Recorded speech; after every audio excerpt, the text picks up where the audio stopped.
Onko se nyt punajalkaviklasta mihin? Takana. No nyt on videolla. No, punajalkaviklo Liro ja sitten se keltajalkaviklo on oikean paljon lintu.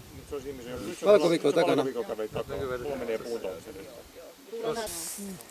Punajalkaviklo on vieressä nyt. Se menee oikealle päin. Punajalkaviklo on rinnakkain tuossa. Se on punajalkaviklosta vasemmalle. Onko se piirretys niin tummaa sitten? Kun mä olin ihan varma, että siis oikeesti määritin sen touhussa. Mä katsoin sitä 5 minuuttia. Sillä näkyy niinku kelleettävät jalat. Sitten kun se tuo kertaakaan niin ylös. Koska se menee oikealle päin. Joo, on videolla. Ei silloin nähnyt sun Tällaisen niinku muotokin ja pääkin näytti semmoiselta. Näytti isolta ja paksunokkaselta. Paksunokkaseltakin näytti.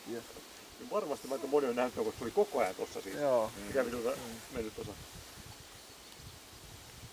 Mä olin niinku vähän väliin huutoa, että mä en tehdä. Pöytyyppä ja sit siinä on se mustaviklo. Ja siitä vasemmalla. Mustaviklosta oikealle tällä hetkellä. Se on mennyt sinne. Mustaviklosta oikealle. Kato minä nyt sitä. Tossa on. Ken, kato kun sä nostit sen. Pelimestä näki eri valossa, niin ne keltaiset jalat oikein paistos. Mitä? Eilen ne keltaiset jalat oikein paistos. Ne näkyy tuossa niistä tosiaan sun 40. Mä katsoin vaan, että on niin kuunnellut. Kato, tarkemmin. Tuo ei tunne vaikka on pongaamassa.